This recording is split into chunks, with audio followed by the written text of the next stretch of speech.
నమస్తే. This is Sourya. Welcome to our channel. ఈ రోజు మనతో పాటు సీనియర్ జర్నలిస్ట్ దాము బాలాజీ గారు ఉన్నారు. వారితో మాట్లాడదాం. నమస్తే సార్. నమస్తే అండి.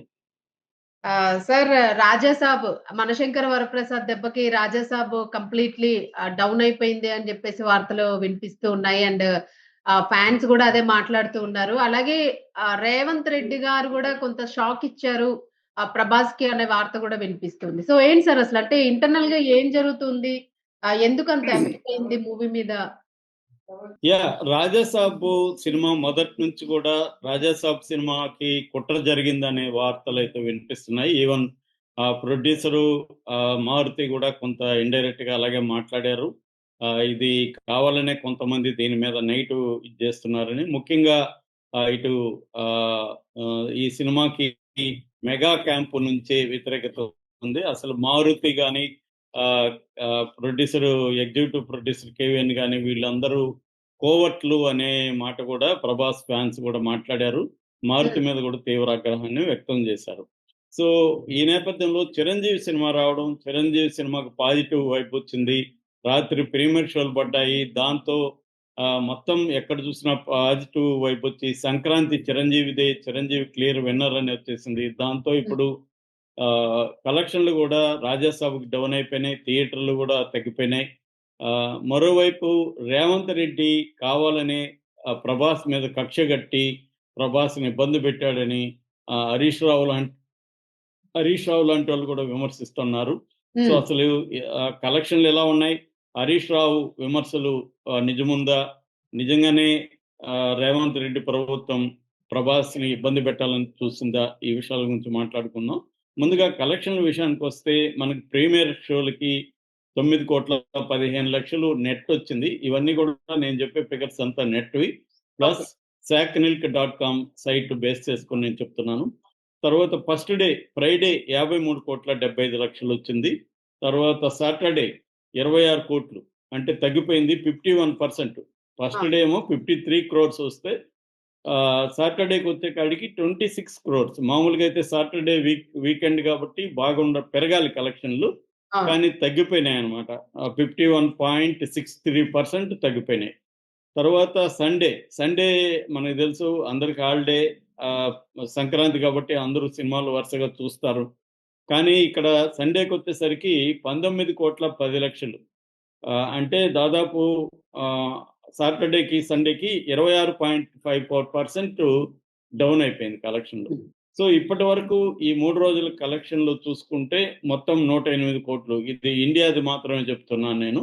ఓవర్సీస్ దాదాపు ఒక 35-40 కోట్లు వచ్చింది. అది పక్కన పెడితే ఇండియాలో మాత్రం 108 కోట్లు మాత్రమే 3 రోజుల కలెక్షన్లు, ఇంక్లూడింగ్ ప్రీమియర్ షోలు.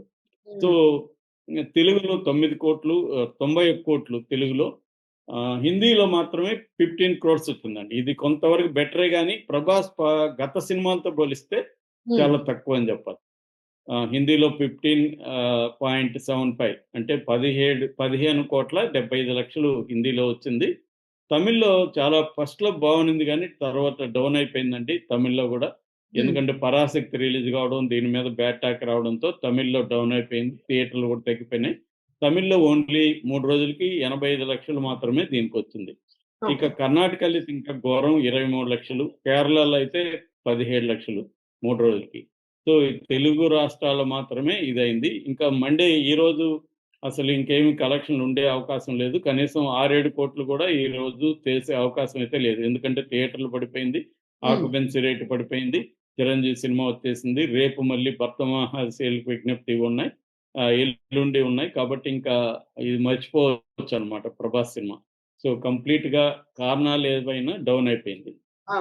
అయితే ప్రధానంగా ఏంటంటే కుట్ర జరగలేదా అంటే కుట్ర జరుగుంటారు. ప్రతి సినిమాలకి ఈ మధ్య ఏమవుతుంది, పొలిటికల్ గా ఎంటర్ అయిపోతున్నారు. ఫ్యాన్స్, రైవల్ హీరోల ఫ్యాన్స్ కూడా రంగంలోకి దిగి నెగిటివిటీని విపరీతంగా కుమ్ముతున్నారు. అందుకనే ఈ కుట్ర చేయడం అనేది కామనే అండి, ప్రతి సినిమాకి చేస్తారు. కానీ ఆ సినిమాలో దమ్ము ఉంటే ఎంత కుట్ర చేసినా కూడా అది ఎవరు ఆపలేరు. ఫర్ ఎగ్జాంపుల్ పుష్ప 2 మీద కూడా చాలా నెగిటివిటీ వచ్చింది.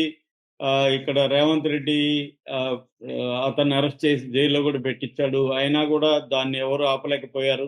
అది సెకండ్ హైయెస్ట్ కలెక్షన్ లాగా ఇప్పటికి కూడా ఇండియాలో నిలిచిపోయింది. కాబట్టి సినిమాలలో దమ్ము లేకపోవడమే ప్రధాన కారణంగా రాజాసాబ్‌కి చెప్పొచ్చనమాట. ఎందుకంటే అది ఒక సిల్లీగా తీయడం, ప్రభాస్ కూడా ఇన్వాల్వ్ కాలేదని చెప్తున్నారు.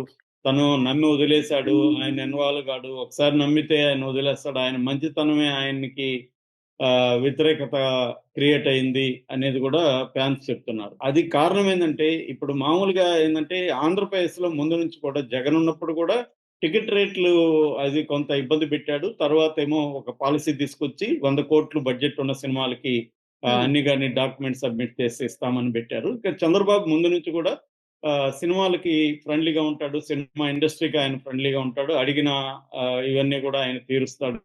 అట్లాగే అక్కడ ఉప ముఖ్యమంత్రి పవన్ కళ్యాణ్ కాబట్టి ఆయన కూడా సినిమాకి ఫ్రెండ్లీగానే ఉంటున్నాడు. అవును. మధ్యలో చిన్న చిన్న ఇబ్బందులు వచ్చినప్పటికీ.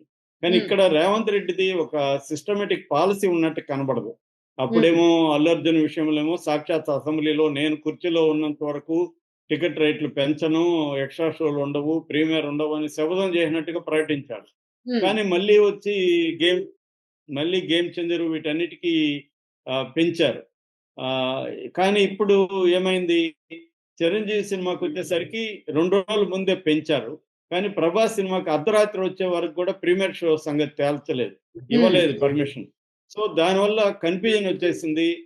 'ప్రభాస్' ఫ్యాన్స్ అంతా తీవ్ర ఆగ్రహావేశాలు వ్యక్తం చేశారు. అసలేంది ఈ సినిమా ప్రీమియర్ ఉంటదా లేదా తెలీదని థియేటర్ల దగ్గర పడిగాపులు పడ్డారు. ఇవన్నీ ఆహ్, చాలామంది టికెట్లు బుక్ చేసుకున్నోళ్ళకి ఇబ్బందయింది. ఇది క్లియర్‌గా రేవంత్ రెడ్డి ప్రభుత్వం ప్రభాస్‌ని ఇబ్బంది పెట్టడానికే చేసిందని హరీష్ రావు అన్నాడు. హ్మ్. ఎందుకు రేవంత్ రెడ్డికి ప్రభాస్ మీద కోపం? ఒకప్పుడు రేవంత్ రెడ్డి ప్రభాస్ తీవ్రంగా పొగిడాడు కూడా. మరెందుకు కోపం అంటే రేవంత్ మన ప్రభాస్ వాళ్ళ పెద్దమ్మ అంటే కృష్ణరాజు వైపు ఒక 4, 5 నెలలకు ముందు కేటీఆర్‌ని కలిసింది. ఆ ఓకే. టైంలో మళ్ళీ వచ్చేది కేసీఆర్ ప్రభుత్వమే అని ఆమె ప్రకటించింది. సో, హ్మ్. అది కోపంగా పెట్టుకున్నాడు రేవంత్ రెడ్డి. ఆ కోపాన్ని ఇలా చూపించాడు అనేది హరీష్ రావు చెప్తున్నాడు. హ్మ్. అది కొంతవరకు నిజమే అనిపిస్తది. ఎందుకంటే రేవంత్ రెడ్డి ముందు నుంచి కూడా అందరికీ ఒకే పాలిసీ అన్నట్టుగా లేడు. అవును. తనకి ఎవరైనా ఇబ్బంది పెడితే వాళ్ళని ఇబ్బంది పెట్టడం అనేది ఆయనకి దీంట్లో కనపడుతుంది. అది జగన్‌లో కూడా అదే కనపడుతుంది. హ్మ్. ఆహ్, కానీ అక్కడ చంద్రబాబు ప్రభుత్వం అది లేదు. చంద్రబాబు ఏందంటే అందరికీ ఒకే రకంగా చూస్తున్నాడు. కానీ రేవంత్ రెడ్డికి ఆ ఇది ఉంది.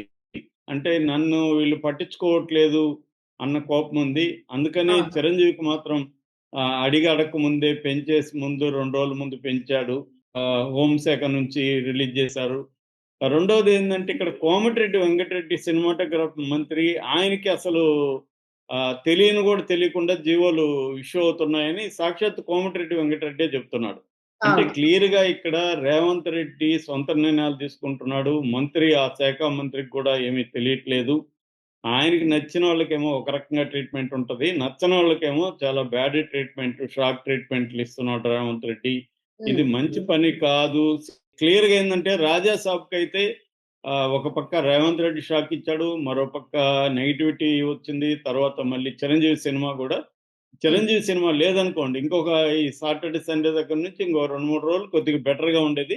కానీ అవును. ఇప్పుడు 'చిరంజీవి' సినిమా దెబ్బకి 'రాజా సాబ్‌ని' ఇంక మర్చిపోవాల్సిందే.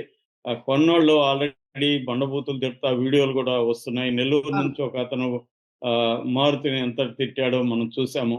అవును. సో, బయ్యర్‌లైతే చాలా చాలా ఆహ్, ఆహ్, ఏడుస్తున్నారు, శపిస్తున్నారు. హ్మ్. ముఖ్యంగా మారుతి మీదకి చాలా తీవ్ర కోపాన్ని, ఆగ్రహాన్ని వ్యక్తం చేస్తున్నారు. హ్మ్. ఏదేమైనా 'Rajasaab' one of the worst films of Prabhas. One of the flop films of ప్రభాస్‌గా నిలిచిపోతుంది. రికార్డ్ క్రియేట్ అవుతుంది. ఒక మంచి అవకాశాన్ని మారుతి చేజార్చుకున్నాడనేది ఇప్పుడు అందరూ గూడా చెప్తున్న మాట. ప్రూవ్ అయింది. ఇంకొకసారి క్లియర్‌గా ప్రూవ్ అయిపోయింది అనేది అర్థమవుతుంది. Right sir. థాంక్ యూ అవును. సార్.